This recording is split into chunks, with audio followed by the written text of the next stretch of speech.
बिस्मिल्लाहिर्रहमानिर्रहीम, अस्सलाम वालेकुम नाज़रीन। प्रोग्राम क्रॉसिंग लाइन्स पे खुशामदीद। मैं हूं यासिर रशीद। नाज़रीन, पंजाब और खैबर पख्तूनख्वा में कौमी और सूबाई असम्बली की 13 नशिस्तों पर होने वाले ज़िमनी इंतखाबात के गैर मुसद्दका नताइज आने का सिलसिला जारी है। पोलिंग पुरअमन माहौल में मुकम्मल हुई, जिसके लिए सिक्योरिटी फोर्सेस और इंतजामिया ने सख्त इंतजाम किए। कहीं कहीं लड़ाई झगड़ों की इतलात मिली, मगर मजमूई तौर पर माहौल पुरअमन रहा। इलेक्शन कमीशन के मुताबिक आज होने वाली पोलिंग सुबह 8 बजे से शाम 5 बजे तक बिला तात्तुल जारी रही और वोटर्स को हक राय दही आजादाना इस्तेमाल करने के लिए हर मुमकिन सहूलत फराहम की गई। मजमूई तौर पर 2792 पोलिंग स्टेशन कायम किए गए, जिनमें से 792 हसास और 408 इंतहाई हसास करार दिए गए। हसास तरीन स्टेशन पे सीसीटीवी कैमरे नस्ब किए गए, जिनके जरिए लम्हा बलम्हा मॉनिटरिंग की जाती रही। फौज और सिविल आर्म्ड फोर्सेस बतौर quick reaction force stand by रही, जबकि 20,000 से ज्यादा पुलिस ऑफिसर और एहलकार ड्यूटी पर मौजूद रहे। लाहौर में हल्का NA 129 आज की इंतखाबी सरगर्मियों का मरकज रहा। वहां मुस्लिम लीग नून के हाफिज मोहम्मद नुमान मैदान में है, जबकि उनके मुकाबले में आजाद उम्मीदवार मियां अरसलान ने भरपूर मुहिम चलाई। मियां अरसलान साबिक गवर्नर पंजाब मियां अजहर के भांजे और साबिक विफाकी वजीर हम्माद अजहर के कजन हैं। इस हल्के में वोटर टर्नआउट दूसरे हल्कों के मुकाबले में बेहतर रहा और दोनों तरफ के कारकुनों ने वोटर्स को घरों से निकालने के लिए भरपूर कोशिशें की। एक और हल्का हरिपुर का कौमी असम्बली का हल्का NA 18 गैर मामूली तवज्जो का मरकज बना रहा। वहां तहरीक इंसाफ के साबिक रुकने असम्बली और अपोजिशन लीडर उमर अयूब खान की अहलिया सायरा उमर उम्मीदवार हैं, जिनके मुकाबले में मुतअद्दिद उम्मीदवार मैदान में हैं। हरिपुर के कई पोलिंग स्टेशन इंतहाई हसास करार दिए गए और वहां इजाफी सिक्योरिटी तैनात रही। इस हल्के में सुबह से शाम तक वोटर्स का अच्छा खासा रश देखने में आया और सियासी कारकुन पूरा दिन मुतहर्रिक रहे। फैसलाबाद, डेरा गाजी खान, साहिवाल, मुजफ्फरगढ़ और मियांवाली के हल्के में भी मुकाबले खासे दिलचस्प रहे हैं, जहां पुराने सियासी खानदान आमने सामने थे और हर उम्मीदवार कोशिश कर रहा था कि ज्यादा से ज्यादा वोटर्स को घरों से निकाल के पोलिंग स्टेशन तक लाया जाए। फैसलाबाद के हल्के NA 96 में पाकिस्तान मुस्लिम लीग नून के मोहम्मद बिलाल बदर और नवाब शेर वसेर के दरमियान मुकाबला ज्यादा नुमाया रहा, जबकि 15 आजाद उम्मीदवार भी इंतखाबी दौड़ में शामिल हैं। इसी तरह NA 104 में हुकूमती उम्मीदवार दानियाल अहमद के खिलाफ 4 आजाद उम्मीदवार मैदान में उतरे। साहिवाल के हल्का NA 143 में नून लीग के मोहम्मद तुफैल और सरदार अकबर चौधरी में 1-1 मुकाबला हुआ। डेरा गाजी खान का हल्का NA 185 इसलिए भी तवज्जो का मरकज बना रहा कि इस हल्के से साबिक वज़ीर आला दोस्त मोहम्मद खोसा पीपल्स पार्टी के टिकट पर इंतखाब लड़ रहे हैं, जबकि माजी में खोसा खानदान नून लीग का हिस्सा रहा है। मजमूई मंजरनामा अगर देखा जाए तो 3 हल्कों का हमने इंतखाब किया है, जिससे मजमूई हम तासुर ले सकें और ये जो सूरत हाल है इसका अहाता किया जा सके। हमें हरिपुर से NA 18 से हमारे नुमाइंदा खुसूसी सदाकत अली ने ज्वाइन किया है। सदाकत हमारे साथ मौजूद है, जबकि जड़ावाला से NA 96 से बशीर बाट हमारे साथ मौजूद है और NA 129 लाहौर से इमरान भट्टी हमारे साथ मौजूद है। इमरान, सबसे पहले मैं आपकी तरफ आऊँगा। अगर मजमूई तौर पर दिन का अहाता किया जाए तो आपकी नज़र में, आपने दिन भर रिपोर्टिंग की है यहाँ पे, क्या यहाँ पे टर्नआउट जो है वो देखने में आया है और अब तक कितने पोलिंग स्टेशंस के नताइज जो हैं वो मौसूल हो चुके हैं? देखिए, NA 129 के आम इंतखाबात में जो वो मियाँ अजहर थे वो कामयाब हुए थे, तो उनको वोट पड़ा था 1,03,000 से ज़ायद। इसी तरह जो दूसरे नंबर पर रहे थे मियाँ नुमान, इन्होंने तकरीबन 71,000 के करीब जो है वो वोट हासिल किए थे। तो आज क्योंकि ज़िमनी इलेक्शन में ये होता है कि हमेशा टर्नआउट जो है वो आम इंतखाबात की निस्बत जो है कम होता है। यही सिलसिला जो रिवायत है, यही आज हमने NA 129 में नोट भी की। सुबह से लेकर जब शाम 5 बजे तक हम लोग यहाँ पे मुख्तलिफ पोलिंग स्टेशन को कवर कर रहे थे, तो ये सिचुएशन थी कि सुबह 8 बजे जब पोलिंग शुरू हुई तो उस वक्त नामो निशान नहीं नजर आता था। शायद इक्का दुक्का जो पोलिंग स्टेशन थे वहाँ पे जो वोटर आ रहे थे।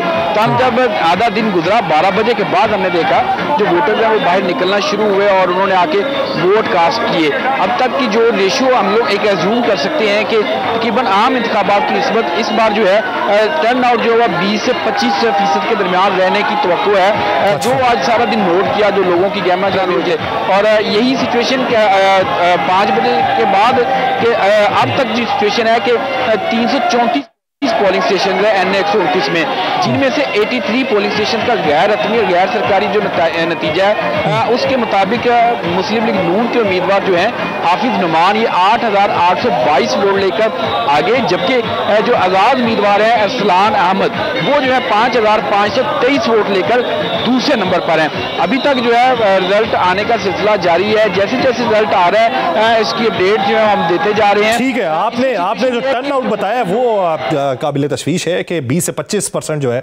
यहाँ पे टर्नआउट देखने को मिला। मैं हरिपुर की तरफ बढ़ूंगा। सदाकत साहब हमारे साथ मौजूद है। सदाकत साहब, ये बताइएगा कि यहाँ पे एक अहम हल्का है और इसके ऊपर तवज्जो भी बहुत ज़्यादा थी और पाकिस्तान तहरीक इंसाफ केपीके के अंदर तो बहुत ज़्यादा मोमेंटम के अंदर मुतारिक है।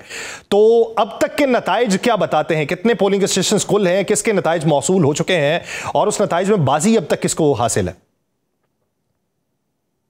जी, हरीपुर का ये हल्का NA-18 हमेशा से ही सियासी तवज्जो का मरकज़ रहा है। यहाँ से चूँकि गौहर अयूब खान मरहूम मुस्लिम लीग नवाज़ के टिकट पर जीते थे, उसके बाद उमर अयूब खान वो भी मुस्लिम लीग नवाज़ के टिकट पर यहाँ से जीते हैं। उसके बाद वो उन्होंने सियासी जमात जो है जब तब्दील की तो उसके बाद 2024 के आम इंतखाबात में उन्होंने आज़ाद हैसियत से और तहरीक इंसाफ की हमायत से जो है यहाँ से एक बड़े वाज़ेह किस्म की बरतरी से वो जीते थे। उनके मद्दे मुकाबल जो थे मुस्लिम लीग नवाज़ के यही उम्मीदवार थे जो आज यहाँ पर हिस्सा ले रहे हैं। तो इसी तरह उस वक्त जो मुस्लिम लीग नवाज़ के जो उम्मीदवार थे उनको 1,12,000 के करीब वोट पड़ा था, जबकि उमर अयूब खान ने 1,92,000 के करीब वोट हासिल किया था। अच्छा। उमर अयूब खान को इंसदाद दहशतगर्दी की खसूसी अदालत फैसलाबाद से 9 मई के मुकदमात में जो है मजबूरी तौर पर 40 साल की जब सजाएं हुई और उनको ज़ाब्ता फौजदारी के तहत उनको नाअहल करार दिया गया, तो यहाँ पर ज़िमनी इलेक्शन का मार्का जो है वो सज गया। आज सुबह से जो है वो पोलिंग सुबह 8 बजे शुरू हुई है, जो अपने मुकर्ररा वक्त के मुताबिक शाम 5 बजे तक जारी रही। खुशगवार माहौल में पुरअमन तरीके से यहाँ पर जो है वो पोलिंग का अमल जारी रहा। 100 पोलिंग स्टेशन जो थे वो उनको हसास करार दिया गया था, जबकि 40 पोलिंग स्टेशन ऐसे थे जिनको हसास तरीन करार दिया गया था, जहाँ पर फौज और दीगर कानून नाफिज करने वाले इदारे भी वहाँ पर तैनात थे। अब तक आने वाले जो नताइज हैं उनमें 149 पोलिंग स्टेशन के नताइज जो हैं वो सामने गैर हतमी गैर सरकारी नताइज सामने आए हैं। अच्छा। जिसमें उमर अयूब खान की अहलिया शहर नाज जो है वो इस वक्त 47,000 वोट लेकर आगे हैं, जबकि उनके मद्दे मुकाबल पाकिस्तान मुस्लिम लीग नून के जो उम्मीदवार हैं वो 27,000 वोट हासिल कर सके हैं। यहाँ पर मजमूई तौर पर 602 पोलिंग स्टेशन कायम किए गए। अभी तक जो है वो 149 पोलिंग स्टेशन का रिजल्ट जो वो आया है। बाकी पोलिंग स्टेशन का रिजल्ट जो है वो अभी रहता है। वो जैसे जैसे वो पोलिंग स्टेशन के रिजल्ट आ रहे हैं उम्मीदवारों की पोजीशन जो है मजमूई तौर पे अभी 22% का जो रिजल्ट है वो अभी तक मौसूल हुआ है। सदाकत साहब मैं आपकी जानिब आऊँगा, ज़रा बशीर साहब से भी हालात जो हैं वो जान लें इस वक्त जड़ावाला के क्या है। बशीर ये बताइएगा कि मजमूई तौर के ऊपर दिन भर का अहवाल क्या रहा और कितने पोलिंग स्टेशंस यहाँ पे कायम हैं, टर्न आउट के हवाले से क्या उम्मीद है कि कितना रहा होगा और अब तक नताइज कितने पोलिंग स्टेशंस के मौसूल हो चुके हैं? जी, यहाँ पे हल्का NA-96 फैसलाबाद 2 और जड़ावाला का ये इलाका जो है ये शहरी और दही इलाके पर मुश्तमिल है। यहाँ पे 345 कुल पोलिंग स्टेशन कायम किए गए थे, जिनमें से 17 पोलिंग स्टेशन जो है वो इंतहाई एहसास करार दिए गए थे, जबकि 98 पोलिंग स्टेशन जो है वो मुश्तरका कायम किए गए थे मर्दों ख़वातीन के। और अच्छा। यहाँ पे टर्न ओवर जो है वो रिटर्निंग अफसर की तरफ से जो इलेक्शन कमीशन की तरफ से हमें बताया जा रहा है वो 15 से 25% तक बताया जा रहा है। और अब तक मजमूई तौर पर 50 पोलिंग स्टेशन जो हैं उनके गैर हतमी गैर सरकारी नताइज जो रिटर्निंग अफसर की तरफ से जारी किए गए हैं, उनमें से नून लीग के बलाल चौधरी जो है वो 10,424 वोट लेके आ गया, जबकि दूसरी साइड पे नवाब मलिक शेर वसीर जो है वो 4441 वोट के साथ दूसरे नंबर पे है। मजमूई तौर पे यहाँ पे 15 उम्मीदवार जो है वो मद्दे मुकाबल थे, जिनमें अच्छा। मुकाबला 2 उम्मीदवारों के दरमियान था। एक नून लीग के बलाल चौधरी जो वफाकी वजीर ममलकत बराए दाखिला तलाल चौधरी के छोटे भाई है, और दूसरी तरफ नवाब मलिक शेर वसीर जो है वो 3 बार यहाँ से रुकने कौमी असम्बली रह चुके हैं। इस इलाके के जो है वो 5,87,137 कुल वोटर थे और इस इलाके में ज़्यादातर जो है वो दही इलाका है और ये जाट बरादरी और अराई बरादरी और राजपूत और खल बरादरी का वोट बैंक यहाँ पे खासा था। और दही इलाका होने की वजह से यहाँ पे बरादरी इज़्म की वजह से भी लोग एक दूसरे को वोट देते हैं। तलाल चौधरी के भाई को एक तो हुकूमत का फ़ायदा था, उनकी पंजाब में और वफाक के हुकूमत है, इस हवाले से भी यहाँ पे तरक्याती कामों के लिए भी लोगों ने उनको वोट दिए। और यहाँ पे दोपहर तक तो टर्न ओवर जो है वो तमाम पोलिंग स्टेशन के ऊपर बहुत कम था।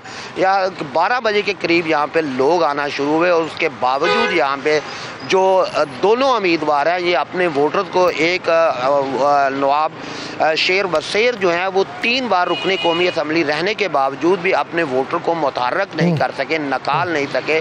दूसरी तरफ नून लीग जो है जिसको अभी तक बरतरी तो जा रही है लेकिन वो भी अपने वोटरों को उस कदर निकालने में कामयाब नहीं हो सकी जिसकी उम्मीद की जा रही थी, क्योंकि हुकूमत के अंदर मौजूद होते हुए भी अगर वो अपने वोटर्स को ना निकाल पाए तो एक सवालिया निशान तो बनता है। लेकिन अमूमी तौर पर अगर देखा जाए तो ज़िमनी इंतखाबात में सूरत हाल मुख्तलिफ ही होती है।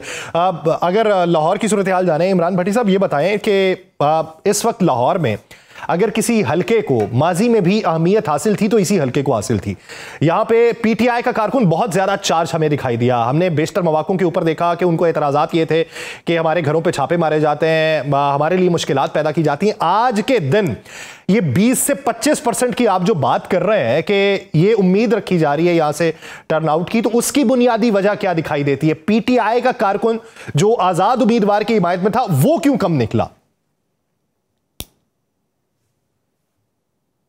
ये सिचुएशन अमूमन वैसे भी है कि ज़िमनी इंतखाबात में जो लोगों की दिलचस्पी होती है वो बहुत कम होती है। इसकी एक बड़ी वजह यह है कि पाकिस्तान तहरीक इंसाफ की अंदर जो अपनी लड़ाइयाँ हैं, जो इनके अपने सारी ग्रुपिंग है, एक वजह वो भी है कि हमाद अज़हर और दूसरा मियाँ असलम इकबाल जो है, ये ग्रुप दो हैं इस हल्के में, क्योंकि यहाँ पे इसकी जो दोनों सूबाई असम्बली की सीटें इस हल्के के, ये दोनों इस वक्त अपोजिशन के पास हैं, सूबाई असम्बली की सीटें। तो ऊपर मियाँ अजहर थे, उनकी बात के बाद ये खाली हुई थी। तो यहाँ पे ग्रुपिंग बहुत बड़ा फैक्टर है पाकिस्तान तहरीक इंसाफ के अंदर।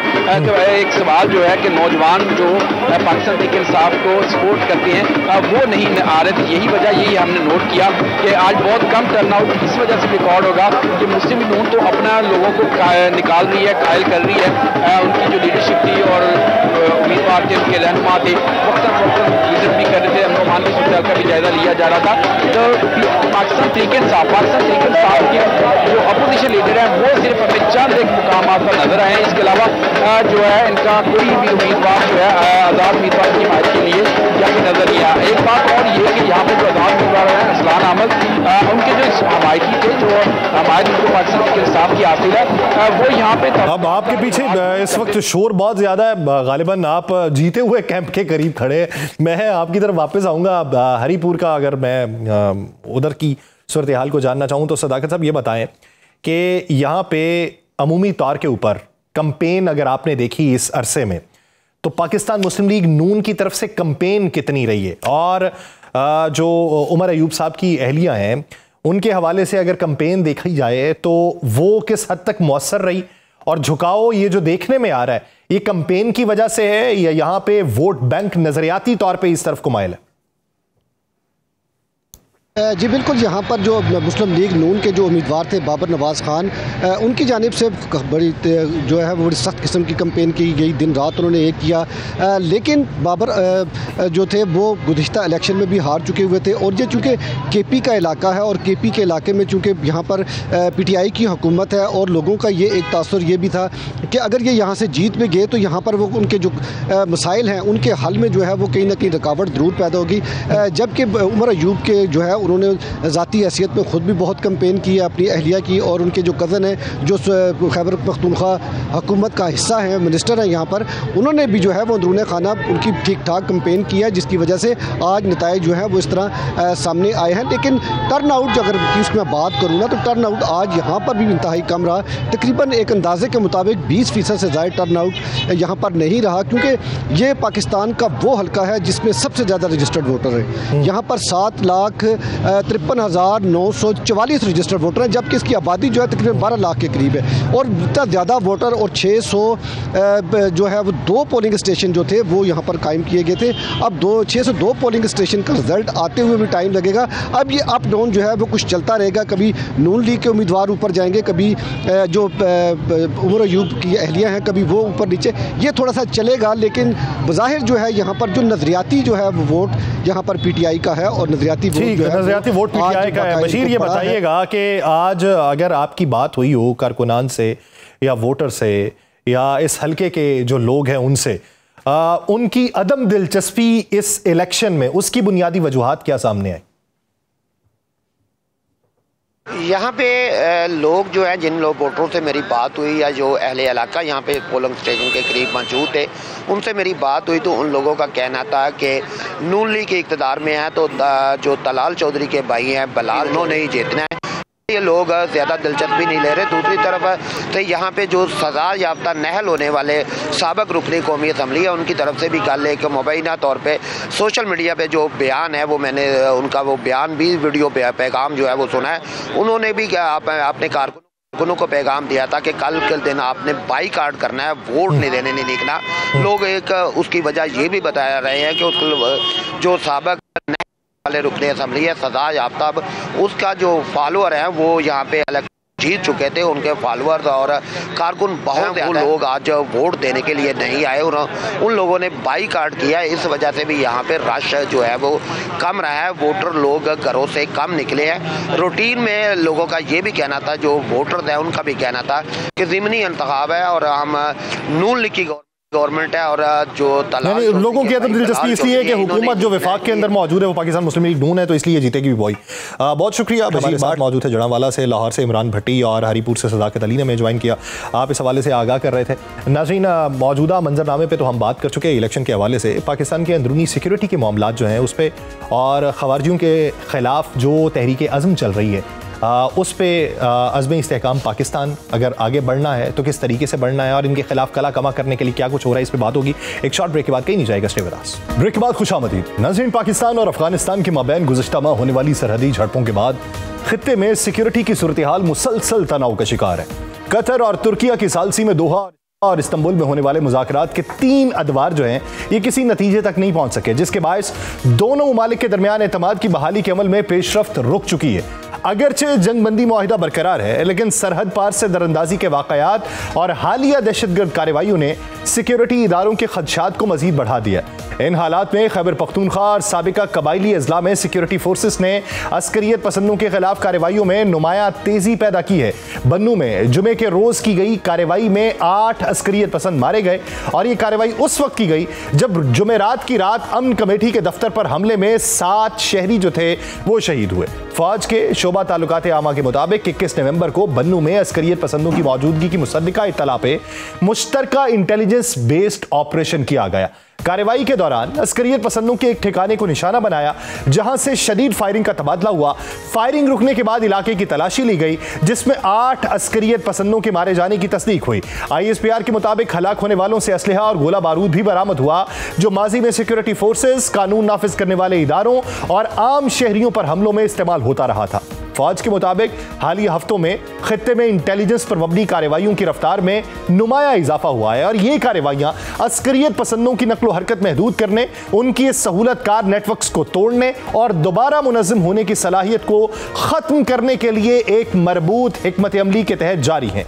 ISPR ने कहा है कि इलाके में मजीद किसी भी अस्करियत पसंद की मौजूदगी के खात्मे के लिए क्लियरेंस ऑपरेशन बदस्तूर जारी है। वज़ीर आज़म ने बन्नू में 8 अस्करियत पसंदों की हलाकत पर सिक्योरिटी फोर्सेस की कारकर्दगी की तारीफ की। वज़ीर आज़म ने कहा कि अज़्म इस्तेहकाम के विजन के तहत सिक्योरिटी फोर्सेस दहशतगर्दी के खिलाफ अहम कामयाबियां हासिल कर रही हैं और हुकूमत मुल्क से हर किस्म की दहशतगर्दी के मुकम्मल खात्मे के लिए पुरअज़्म है।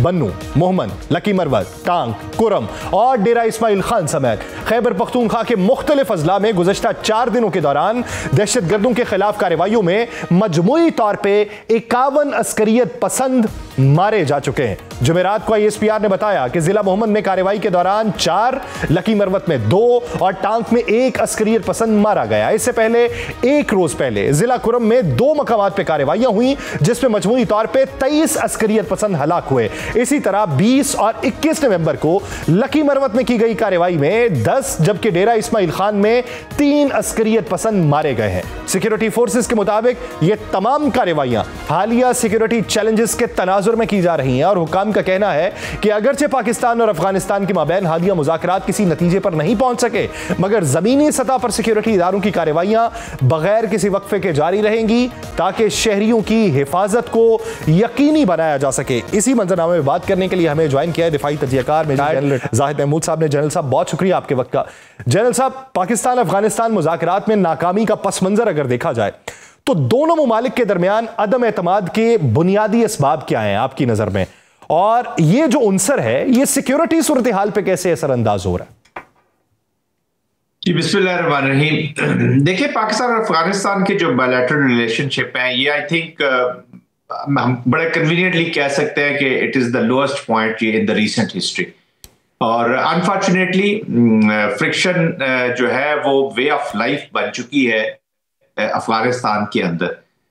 जो फंडामेंटल स्टेटमेंट ये देना चाहूंगा कि ऐसे महसूस होता है कि जैसे अफगानिस्तान के अंदर जो तालिबान सेटअप है डिफेक्टो जो पावर में बैठे हुए हैं, उनके नजदीक अमन जो है वो उनका सबसे बड़ा दुश्मन है, पीस। क्योंकि पीस हो जाएगा तो जो वॉर रिलेटेड इकोनॉमी के साथ वो एसोसिएटेड हुए हैं या जो टेररिज्म से एसोसिएटेड इकोनॉमी है, जो इलीगल स्पेक्ट्रम की इकोनॉमी है और अपनी पावर जो है वो उसको वीक होते देख रहे, तो इस इकोनॉमी से दूर होते नजर आएंगे अगर यहाँ पे मुकम्मल पीस हो जाए। तो अनफॉर्चुनेटली एक स्ट्रक्चर वहां पे गवर्नमेंट का ऐसा मौजूद है जो नॉन स्टेट एक्टर्स पर मुहित है और वो स्टेट्स क्राफ्ट में अपनी ऑपरेशनल अपनी पॉलिसी मेकिंग में एंड अपनी स्ट्रेटजी तीनों चीजों में लैग करता है। दूसरा जो इसमें अवामिल और बाकी शामिल हुए हैं वो एक स्टेट स्पॉन्सर्ड टेररिज्म की जो प्रॉक्सी स्पॉन्सर स्टेट है दैट इज इंडिया, उसकी जो वहां पे इन्वेस्टमेंट हुई है या जो उनके साथ उसके लिंकेजेस एस्टेब्लिश हुए टू डिस्टेबलाइज पाकिस्तान, ये भी एक मेजर रीजन बन रही है जी इस इन ताल्लुकात को खराब करने में।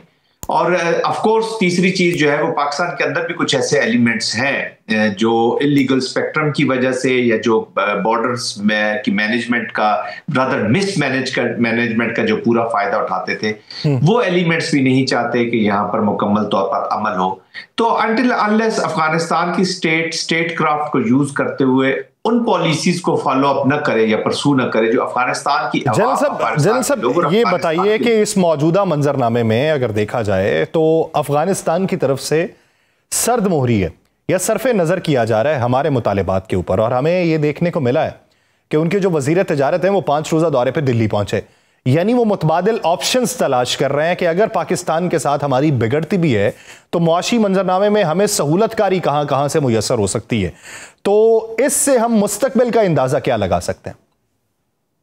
देखिए, जहां तक सिक्योरिटी सिचुएशन है, यस भारत जो है वो सिक्योरिटी सिचुएशन को खराब कर सकता है और कर रहा है क्योंकि प्रॉक्सी स्पॉन्सर है, वो फंडिंग करता रहेगा, इनको इनकरेज करता रहेगा, एक पूरी स्टेट का स्ट्रक्चर इनके साथ रखेगा। बट जहां तक इकोनॉमिक्स है तो टेम्परेरी, ये एक चीज रशीद साहब जहन में रख लीजिए कि ये जो रिलेशनशिप है बिटवीन इंडिया एंड अफगानिस्तान ये बहुत ही temporary relationship, it is not a permanent relationship. That's why Afghanistan को बड़ा फूंक फूंक कर कदम रखने चाहिए, लेकिन वो नहीं रख रहे क्योंकि वहां पे इसलिए नहीं रख रहे कि वो अफगानिस्तान की हुकूमत नहीं है, अफगानिस्तान की रिप्रेजेंटेशन नहीं कर रही। अफगानिस्तान की आवाम तो खुद इनके जुल्म का निशाना बने हुए हैं ना, वो तो मिसिंग पीस है होल थिंग मिसिंग, ये तो अपना पर्सनल एजेंडा लेकर चल रहे हैं। लेकिन जहां तक इकोनॉमिक सिचुएशन है तो ये अफगानिस्तान की या उसकी जो डिफेक्टो ये जो पावर में लोग बैठे हुए हैं उनकी ये भूल है कि वो पाकिस्तान के बगैर इकोनॉमिकली स्ट्रांग हो सकते हैं। 70 to 80% जो हमारी तिजारत है उनकी जो थ्रू पाकिस्तान है, पाकिस्तान में जो चीजें उनसे 2 से 4 दिनों में पहुंचती हैं वो 8 से 10 दिनों में वाया ईरान या दूसरी तरफ से आएंगी, महीने लगेंगे उनको अगर सेंट्रल एशियन स्टेट्स करती हैं। तो it's a huge finances available involve in this चीज।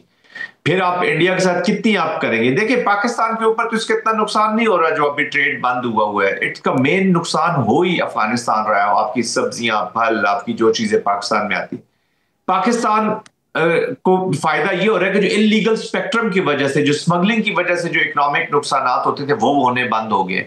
तो पाकिस्तान में bear it for a longer period, लेकिन अफगानिस्तान इस इकोनॉमिक जो चीजें हैं अगर ये एक्टिविटीज नहीं चलती हैं तो सीरियस डैमेज होगा उसको उसकी इकोनॉमी का। सब एक चीज बताइए कि सरहदों के ऊपर तो चलें बादियों नजर या अतमाम हुज्जत के तौर के ऊपर ही हमें ये देखने को मिला है कि झड़पें नहीं हो रही, सीज फायर है, लेकिन पाकिस्तान के अंदर हमने ये जो गुज़श्ता दिनों के अंदर तेजी देखी है दहशत गर्दों या उनके सहूलतकारों के खिलाफ कार्रवाई के हवाले से, जिसमें दादुशुमारी बताते हैं कि चंद दिनों में ही 51 जो है वो हमने पार लगाए हैं।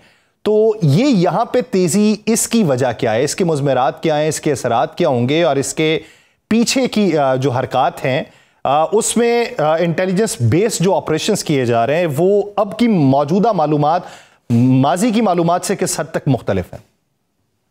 देखिए इस वक्त जी ऑपरेशन जो है ना, ऑपरेशन तो नहीं उसको कहेंगे, लेकिन जो पाकिस्तानी एफर्ट है जिसको हम कहते हैं अज़्म इस्तेहकाम, वो जारी है जी। उसको कंटिन्यू किया गया है और उसमें सर्ज लाई गई है, क्योंकि पाकिस्तान इज वेरी क्लियरली, देखिए ना, जब दोहा में अभी बातचीत हो रही थी और उसके बाद अंकरा में जब दोनों राउंड्स हुए तो पाकिस्तान ने बड़ा क्लियरली कहा कि जी हमारी एक ही सिंगल डिमांड है कि आप अपनी सॉइल को यूज मत होने दें पाकिस्तान के खिलाफ। अब इनके वो जो एलिमेंट्स, इनके सिंपथाइजर, बेसिकली हमें ये जान लेना चाहिए कि तरीके तालिबान अफगानिस्तान और तरीके तालिबान पाकिस्तान अब दो कोई अलग एंटिटीज नहीं है जी। इनका गठजोड़ बड़ा सीरियसली इंपैक्ट कर रहा है पाकिस्तान को, और तरीके तालिबान अफगानिस्तान अगर ये डिनाई करती है कि उनके कंट्रोल में ये चीजें नहीं है, तो मैं कम से कम उसको मानने के लिए तैयार नहीं हूं जी कि आपकी सरजमीन पे कोई बैठा हो, बाकी चीजें तो आप कर लेते हैं, आपने पूरे अफगानिस्तान को कंट्रोल करने के लिए अपने अपने कमांडरों को खुली छुट्टी दी हुई है, लेकिन आप तरीके तालिबान पाकिस्तान को कंट्रोल नहीं करना चाहते। I am not buying this idea जी। तो इनका कनेक्शन है, कोलैबोरेशन है, वो यूज भी हो रहे हैं, प्रॉक्सी स्टेट स्पॉन्सर जो इंडिया है उससे पूरा फायदा भी उठा रहे हैं और अपने ऑब्जेक्टिव्स हासिल कर रहे हैं। अनफॉर्चुनेटली इनकी जो ऑब्जेक्टिव्स हैं ये they are addressing and they are serving their own economic agenda, their own political agenda to stay in power। उससे ज्यादा ये अफगानिस्तान का, ये अफगानिस्तान के लोगों के लिए नहीं है। अब पाकिस्तान ने उनको जब ये चीजें वो कर रहे हैं तो पाकिस्तान ने उनको कहा कि आप अपने आप को रिव्यू करें, अपना जो सपोर्ट है टू दी तरीके तालिबान पाकिस्तान, लेकिन वो सपोर्ट खत्म नहीं हो रही, लॉजिस्टिक्स खत्म नहीं हो रही। पाकिस्तान के अंदर भी उनके एलिमेंट्स बैठे हुए हैं जो उनको सपोर्ट करते हैं, सपोर्टर्स हैं, बेटर्स हैं। तो अब जो विद इन पाकिस्तान जो एलिमेंट्स हैं ये भी चूंकि उन्हीं का हिस्सा है, ये सारों का गठ जोड़ है, ये एक कलेक्टिव एफर्ट है, तो उस एफर्ट के खिलाफ ये पाकिस्तान के अंदर सर्ज आई है जी इन ऑपरेशन में। अच्छा सर, पाकिस्तान ये सर्ज जो है, अगर सर माजी के अंदर देखा जाए तो स्लीपर सेल्स जो इनके हैं वो डीएक्टिवेट होते हैं, यानी हाइबरनेशन मोड के अंदर होते हैं। तो अभी हम स्लीपर सेल्स के खिलाफ भी कार्रवाई कर रहे हैं। स्लीपर सेल्स के एक्टिव होने का दौर कौन सा होता है, यानी किन इशारों से वो एक्टिव होते हैं, और फिर अगर वो मुआशरे के अंदर रचे बसे होते हैं तो उनके किरदार को किस तरीके से वजह किया जा सकता है? देखिए कि पाकिस्तान हैज द इंटेलिजेंस जी, आपको 100% इंटेलिजेंस है कि कौन किधर इन्वॉल्व है और कौन कैसे इसको पाकिस्तान के खिलाफ ये कार्रवाइयां कर रहे हैं। पाकिस्तान को ये कनेक्शंस भी पता है जो सोशल डिस्ट्रप्टिव मूवमेंट के साथ इनके हो जाते हैं। पाकिस्तान को इन कनेक्शंस का भी पता है जो पाकिस्तान की डोमेस्टिक पॉलिटिकल पोलराइजेशन की वजह से जो पॉलिटिकल कनेक्शंस है, और पाकिस्तान को जो माफिया का कनेक्शन है, जो इलीगल स्पेक्ट्रम का कनेक्शन है, वो भी पता है कि कौन कौन से इंडिविजुअल्स, 100% इंफॉर्मेशन है। पाकिस्तान ने पीस को भी बहुत चांस दे दिया। देखिए जो बॉर्डर एरिया के लोग हैं, तकरीबन 2-2.5 लाख के करीब से ज्यादा फैमिलीज जो है वो मुतासर होती है जब इलीगल स्पेक्ट्रम रुकता है। Yes we understand socio economic deprivations है, प्रॉब्लम्स है, लेकिन ये सारी इनकी प्रॉब्लम में मजीद इजाफा ये हो जाता है जब ये तालिबान जिस तरीके से बिहेव कर रहे हैं, उनका स्टेट बिहेवियर टुवर्ड्स पाकिस्तान। वरना तो मसाइल को हल किया जा सकता है। जब से पाकिस्तान को खरबों रुपए का नुकसान होता है जिससे इलीगल स्पेक्ट्रम के, तमाम इंफॉर्मेशन मौजूद है और पाकिस्तान ने डिसाइड कर लिया हुआ, और आप देख भी रहोगे कि इन तमाम डोमेन्स में जिनकी तरफ मैंने इशारा किया है, पाकिस्तान अब अपने ऑपरेशंस को, अपनी एक्टिविटी को, अपने जो इफेक्टिवनेस लाएगा अपनी एप्लीकेशन के अंदर। और आप देखेंगे कि आज से 2-2.5 महीने बाद यहाँ पे जो पिक्चर टेररिज्म की हुई है, पेंट होगी या जो सामने आएगी, वो बहुत मुख्तलिफ होगी एज ऑफ टुडे। ऑलरेडी बहुत सारी इंप्रूवमेंट्स आ रही हैं, चीजें बेहतरी की तरफ जा रही हैं। सर मेरा एक आखिरी सवाल अफगानिस्तान से मुतल्लिक, सर कथा कलामी के लिए माजरा चाहता हूँ कि उन्होंने इस वक्त तकिया करना चाहा भारत के ऊपर, और भारत किस रास्ते से ट्रेड करेगा? चाबहार के ऊपर। लेकिन चाबहार का स्टेटस जो है भारत के लिए, वो कुछ अर्सा पहले तक, ये जब तक हमला नहीं हुआ था ईरान के ऊपर और जब तक वहां पे जासूसी नहीं हुई थी, उस स्टेटस में और अब के स्टेटस में किस हद तक फर्क है? देखिए ईरान में लार्जर अंडरस्टैंडिंग तो है जी, वहां पे रियलाइजेशन भी है और दुख के साथ वो रिकॉग्नाइज भी कर रहे हैं, कहीं ना कहीं जिक्र भी करते रहते हैं कि जी इंडिया ने जो उनको बिट्रे किया है with Israel, along with Israelis के साथ मिलकर, और जिस तरीके से इन्होंने उनकी इंटेलिजेंस सपोर्ट की है वो भी वहां पर मौजूद है। और पाकिस्तान ने भी ईरान को बताया कि आपको पता होना चाहिए कि आपका कौन जेन्युइन दोस्त है और कौन जेन्युइन दोस्त नहीं है। लेकिन कहने का मकसद ये है कि जी ये कब तक इसका नेसेसरी सेफगार्ड तो ईरान जरूर लेगा, लेकिन अनफॉर्चुनेटली इन रियल पॉलिटिक्स अपने इंटरेस्ट जो है ना, कई दफा वो आपसे वो काम भी करवा देते हैं जो आप नहीं करना चाह रहे होते। तो ये superior morality, superior higher morality के साथ चीजों को आगे लेके चलना, ये आजकल जरा अंडर क्वेश्चन है। बट हाउएवर ईरान और पाकिस्तान का जो रिलेशनशिप है वो बहुत स्ट्रांग हुआ है जी इन क्राइसिस में, और Pakistan stood with Iran in thick and thin. और जो अमेरिकन एप्लीकेशन भी इवन ईरान पे, तो पाकिस्तान ने उसको कंडेम किया कि ये गलत बात है, व्हाटएवर। अब ये डिपेंड करता है ईरानियंस के ऊपर कि वो आगे कैसे लेकर चलना चाहते हैं। दोनों की, पाकिस्तान और ईरान की कन्वर्जेंस किस चीज पे है, that is to be seen. वो कन्वर्जेंस है जो थ्रेट एमिनेट हो रही है अफगानिस्तान की सॉइल से, ईरान को भी उतनी हो रही है, पाकिस्तान को भी उतनी हो रही है, और पाकिस्तान के खिलाफ तो एक्शन में जी, they are in the war against Pakistan. लेकिन ईरान को भी, ईरानियन सोसाइटी को भी वीक करने के लिए वो अपनी एफर्ट कुछ ना कुछ करना चाहते हैं, और कनेक्शन उन्हीं लोगों के साथ है उनके जिनके बारे में वो कहते हैं जी हम तो उनको लड़ रहे हैं। तो कोई लड़ नहीं रहे, ये अपने इकोनॉमिक जो एजेंडा है उसको परसू कर रहे हैं और अपने कॉफन भर रहे हैं और यूज कर रहे हैं इनोसेंट पीपल को रेडिकलाइजेशन करने के बाद, रिक्रूटमेंट करने के बाद। They are being misused by these terrorists. यानी इस वक्त जो ऑप्शंस अफगानिस्तान में इस्तेमाल हैं या ज़ेर गौर हैं वो देर पा नहीं है और उसके नताइज बेहतर नहीं निकलेंगे। और दूसरी तरफ पाकिस्तान में आइंदा आने वाले 2 महीनों में ये सिक्योरिटी के हवाले से और दहशतगर्दी के खिलाफ मार्के के हवाले से मंजरनामा यकसर तब्दील हो जाएगा। बहुत शुक्रिया major general retired Zahid Mahmood sahab इस हवाले से अपना वक्त देने के लिए। नाज़रीन दीगर इश्यूज़ पे बात करेंगे एक शॉर्ट ब्रेक के बाद, कहीं नहीं जाएगा, स्टे विद अस। ब्रेक के बाद खुशामदीद। नाज़रीन, यूक्रेन पर रूस के हमले को 2.5 साल से ज़ायद का अरसा बीत चुका है और जंग अभी तक रुकी नहीं। अमरीका और यूरोपीय मुल्क कई बार कोशिश कर चुके हैं कि दोनों फरीकैन में कोई दरमियानी रास्ता निकल आए, मगर किसी नतीजे तक पहुंचना मुश्किल रहा है। इसी दौरान अमेरिका का एक अमन मंसूबा लीक हुआ है जिसने कीव में नई बेचैनी पैदा कर दी है। यूक्रेन की क़यादत इस मंसूबे से खुश नहीं और सदर व्लादिमीर ज़ेलेंस्की ने इसे अपने मुल्क के लिए एक बहुत मुश्किल सूरत हाल करार दिया है। लीक होने वाला मंसूबा 28 निकात पर मुश्तमिल है। मंसूबे की इब्तदा में यूक्रेन की खुद मुख्तारी की तौसीक और रूस, यूक्रेन और यूरोपीय ममालिक के दरमियान अदम जारहियत के मुआहदे का जिक्र है। यह भी तजवीज़ दी गई है कि अमन मुआहिदा होते ही मुल्क में 100 दिन के अंदर इंतखाबात कराए जाएं। अगर रूस दोबारा हमला करे तो मुश्तरका फौजी रद्द-ए-अमल जाहिर किया जाएगा और अगर कोई भी फरीक मुआहिदे की खिलाफ वर्जी करेगा तो यह मुआहिदा खत्म तस्वुर किया जाएगा। मंसूबे का सबसे हसास हिस्सा वो है जिसमें यूक्रेन के कुछ इलाकों को रूस के कंट्रोल में देने की तजवीज़ शामिल है। ये इलाके इस वक्त यूक्रेन के कंट्रोल में है। तजवीज़ ये है कि यूक्रेनी फौज इन इलाकों से पीछे हट जाए और इन्हें गैर फौजी बफर जोन करार दिया जाए जिसे आलमी तौर पर रूसी इलाका माना जाए। रूसी फौज इस जोन में दाखिल नहीं होगी। यह बात यूक्रेन के लिए काबिल कबूल नहीं, क्योंकि ये इलाके जंग के दौरान गैर मामूली अहमियत इख्तियार कर चुके हैं। इसके अलावा यह तजवीज़ भी दी गई कि यूक्रेन अपनी फौज की तादाद कम करके उसे 6 लाख तक महदूद करे। यूक्रेन के लिए यह शर्त कबूल करना भी आसान नहीं जो उसे अपनी खुद मुख्तारी में मुदाखलत के मुतरादिफ करार दे सकता है। मुसव्वदे में जनूबी महाजों पर लड़ाई रोकने और रूस के जेर कब्जा दीगर इलाकों से पीछे हटने की शिक भी शामिल है। यूक्रेन के मुस्तकबिल से मुतल्लिक एक और अहम नुक्ता यह है कि मुल्क अपने आइन में शामिल करे कि वो नेटो में शामिल नहीं होगा। इसके साथ ही नेटो भी अपने कवानीन में यह शिक शामिल करे कि यूक्रेन को मुस्तकबिल में भी रुकनीयत नहीं दी जाएगी। दूसरी तरफ यूक्रेन को यूरोपीय यूनियन में शामिल होने का रास्ता फराहम किया जाएगा और उसे आर्जी तौर पर यूरोपीय मंडियों तक खुसूसी रसाई मिलेगी। मंसूबे में दर्ज है कि नेटो की फौज यूक्रेन में तैनात नहीं होगी, यूरोपीय लड़ाका तैयारे पोलैंड में रहेंगे और यूक्रेन गैर जौहरी रियासत होने का वादा करेगा।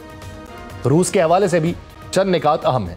मंसूबे में रूस को आलमी तन्हाई से निकालने, आलमी मईशत का दोबारा हिस्सा बनाने और हत्ता के G8 में वापसी तक की बात दर्ज है। अगरचे ये इस वक्त मुमकिन नजर नहीं आता क्योंकि रूस के सदर के लिए आलमी फौजदारी अदालत ने वारंट जारी कर रखा है। रूसी सदर पुतिन के मुताबिक ये मुसव्विदा उसी मंसूबे का नया वर्जन है जिस पर उनकी अमरीकी क़यादत से मुलाकातों के दौरान बातचीत हुई थी। मंसूबा सामने आने के बावजूद जंग बदस्तूर जारी है और यह कहना मुश्किल है कि यह मुसव्विदा आने वाले हफ्तों में किसी बड़ी पेशरफ्त का बायस बनेगा या फिर किसी और मखमसे की नई बुनियाद बनेगा। इसी बारे में बात करेंगे। हमें ज्वाइन किया है साबिक मुशीर अमरीकी सदर शाहिद अहमद खान साहब ने। शाहिद खान साहब, बहुत शुक्रिया आपके वक्त का। शाहिद खान साहब, अमरीकी अमन मंसूबे का सर लीक होना ये यूक्रेन और रशिया दोनों के लिए डिप्लोमेटिक स्ट्रेटेजी पे किस तरीके से असरअंदाज हो सकता है? बहुत बहुत शुक्रिया मुझे अपने प्रोग्राम में लेने का and good morning from Boston. देखिए, जैसा कि आपने कहा, इस वक्त जो प्रेसिडेंट ट्रंप का जो मंसूबा है पूरी दुनिया में अमन कायम करना, और जो उनकी इनकी इस वक्त जो इन्होंने पोजीशन ली हुई है, ये समझते हैं कि दुनिया में जंग बंद कराना, मैं उसमें एक वाइटल रोल प्ले करूँगा। तो वो उसमें ज़रा कुछ बहुत सारी मुश्किलात हैं, और उसमें से सबसे बड़ी मुश्किलात में से एक बड़ी मुश्किल ये रशिया और यूक्रेन की जंग है। देखिए, यूक्रेन के लिए तो ये एक्सेप्टेबल नहीं है कि बहुत अब जो उनका एरिया जो रशिया ने टेक ओवर कर लिया है वो रशिया को दे दे। वो यूक्रेन के लोग और यूक्रेन की जो लीडरशिप है वो इसको मानने के लिए तैयार नहीं है। ठीक। रशिया एक considered themselves a world power, वो अमेरिका से डिक्टेशन लेना तो पसंद नहीं करते, और जब भी उनसे अमेरिकन प्रेसिडेंट ने उनसे बात की है तो उस पर डिसएग्रीमेंट ज़्यादा हैं बजाय और एग्रीमेंट्स कम हैं। यूक्रेन ने अमेरिका से पैट्रियट मिसाइल्स की भी बात की कि हमें वो दें, तो ताकि हम कोई अपना डिफेंस सिस्टम को मोर पावरफुल बना सकें, लेकिन वो it was rejected by the US president, and I guess the Congress तक तो वो गया ही नहीं, but rejected by the president. फिर ये है कि ये यूक्रेन ये चाहता है कि डाउन द रोड उनको नेटो में शामिल किया जाए। वो भी तजवीज़ ज़ेरे गौर नहीं है, क्योंकि president of the United states has said multiple times कि यूक्रेन को अपने जहन से ये बिल्कुल निकाल देना चाहिए कि वो नेटो में शामिल होगा। तो it's a very very complex situation. Thousand lives has been destroyed, और poor Ukrainian are suffering for this war going on for more than 2 years. So there has to be some solution to it. लेकिन वो solution फिर कैसे होगा, अभी इसे very Shahid साहब ये बताइए, ये जो मुसव्विदा है या इसके जो मंदरजात हैं, क्या हम ये कह सकते हैं कि ये जानबूझ के अमेरिका ने लीक करवाया, एक टेस्टर लगाने के तौर पे यूक्रेनियन अवाम को या यूक्रेनियन एडमिनिस्ट्रेशन को कि ये ऑप्शंस भी हो सकते हैं अगर बात पे आप माइल ना हो? हम ये कह सकते हैं कि ये कुली तौर पे अमल दरामद तो नहीं हो सकता इस मंसूबे पे, लेकिन इसके कुछ निकात जो हैं वो जानबूझ के निकाले गए। देखिए, ये कॉन्वर्सेशन पहले भी हो चुकी थी, और प्रेसिडेंट ट्रंप ने एक कैजुअल कॉन्वर्सेशन में ये भी कहा था इससे पहले भी, जब से ये मसौदा लीक हुआ है, उससे पहले की बहुत पहले की बात है कि ये जो पुराने बॉर्डर्स पर ये वापस जाना मुमकिन नहीं होगा। Ukraine has to give up some of its land. वो तो पहले ये बात हो रही थी। अब ये मसौदा जो लीक होता है, आप भी समझते हैं और हम भी समझते हैं कि ये किस तरह से चीज़ें होती हैं। ये एक कॉन्फिडेंट डॉक्यूमेंट जो लीक होता है, उस पर कॉन्वर्सेशन जब शुरू होती है, तो प्रोज एंड कॉन्स पे जब बात होती है, एक्सपर्ट इस पर बात करनी शुरू करते हैं, तो जाहिर है इसका कोई नतीजा तो फिर निकलता है, दरमियानी सब सूरत हाल कोई निकलती है। लेकिन वो जानबूझकर लीक करवाना, probably you are right on the money, कि वो इसी तरह से होती हैं चीज़ें दुनिया में। अच्छा सर, एक चीज़ बताइए, इस मुसव्वदे के अभी तक के खदोखाल अगर देखें तो इसमें तो रशिया को फेवर दी गई, यानी आप ये देखें कि यूक्रेन नेटो का एलाय नहीं बनेगा, और साथ में नेटो को पाबंद किया जाएगा कि वो इसे अपने अंदर शामिल ना करे। यूरोपीय मंडियां तो उनके लिए खोली जाएंगी, लेकिन पुरानी जो सरहदें हैं या बफर जोन कायम करना है और रशिया को उसका कंट्रोल देना है, फिर रशिया को आलमी मंडी तक रसाई देनी है, और जौहरी तवानाई के हवाले से भी सैंक्शंस लगा देनी है यूक्रेन पे या उसे महदूद कर देना है। तो ये तो एक बहुत बड़ी फेवर है रशिया के लिए। तो अमेरिका इसके ऊपर क्यों तैयार बैठा है? यानी अभी तक का ये मुसव्विदा देखें तो वो क्यों अपने एसेट यूक्रेन पे जिसने इन्वेस्ट किया हुआ है उसको दगा देने की कोशिश में? देखिए, ये आप तो ये समझिए कि जो अमेरिकन प्रेसिडेंट है वो रशियन प्रेसिडेंट के साथ उनके ताल्लुकात अप्स एंड डाउन रहते हैं। वो रशियन प्रेसिडेंट को बहुत एक प्रोमिनेंट आदमी समझते हैं, और रशिया को वो फेवर ही करते हैं। और इस जो आप जिस डॉक्यूमेंट की बात कर रहे हैं, ये इस seems like lopsided, it seems like कि यूक्रेन की इसमें सुनाई नहीं हो रही और रशिया को बहुत ज़्यादा इसमें एडवांटेज दिया जा रहा है। लेकिन अमेरिकन जो प्रेसिडेंट है वो पहले से इस किस्म की जो उनकी बातें हैं, वो इस किस्म की जो कॉन्वर्सेशन वो पहले से भी करते रहे हैं।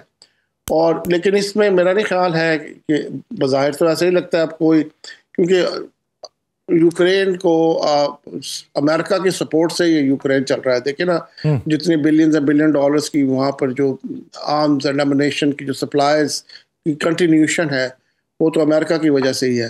तो अमेरिका हैज ए पुल, तो वो चाहते ही हैं कि ये जंग ख़त्म भी हो, लेकिन इस ये जो डॉक्यूमेंट है इसमें ज़रा इसकी जो इम्प्लीमेंटेशन है वो काफ़ी मुश्किल लगती हैं, क्योंकि यूक्रेन के लिए ये तमाम चीज़ें एक्सेप्टेबल नहीं हो सकती। अगर होंगी तो फिर इसका मतलब है कि they will lose a lot. चले सर, अगर यूक्रेन के लिए अगर नहीं है शाहिद साहब, तो फिर रशिया के लिए रशिया की ख्वाहिशात क्या हैं? क्योंकि रशिया तो इसके जवाब में यही कहता है कि मेरी विश लिस्ट के मुताबिक नहीं है। जब वो नेटो का ही उनको डर था कि नेटो का एलाय बन जाएगा या नेटो इनको सपोर्ट करेगा, तो इसी वजह से हमला हुआ। अब अगर उसको भी बीच में शामिल किया गया है तो फिर विश लिस्ट रशिया की क्या हो सकती है? देखिए, रशिया की विश लिस्ट, देखिए रशिया विल रशिया की तो ख्वाहिश ये है कि यूक्रेन को वो टेक ओवर कर ले, राइट? लेकिन वो जाहिर है वो तो दैट्स इम्पॉसिबल एज वेल। लेकिन part of Ukraine Russia will, मेरे ख्याल में कि डाउन द रोड ये सोल्यूशन में शामिल होगा कि Russia will take part of Ukraine. ये तो होगा ज़रूर। नेटो का जहाँ तक ताल्लुक है, ये तो बहुत ज़्यादा प्रेशर है इस वक्त यूक्रेन पर, क्योंकि नेटो में तो शामिल होना अभी फ़िलहाल तो मुमकिन नहीं है, और डाउन द रोड भी मुझे नहीं लगता कि यूक्रेन को नेटो में शामिल करेंगे। इतनी ज़्यादा रिस्ट्रिक्शन लगाकर यूक्रेन पर इतना ज़्यादा प्रेशर डालकर, बस they will get maximum out of him. और रशिया का ये Putin is a tough negotiator and he is negotiating from a position of power. They have taken over a lot of Ukrainian cities, और वो भी they are still marching, जैसे red army जैसे मार्च करती है, they keep on marching, they continue taking over.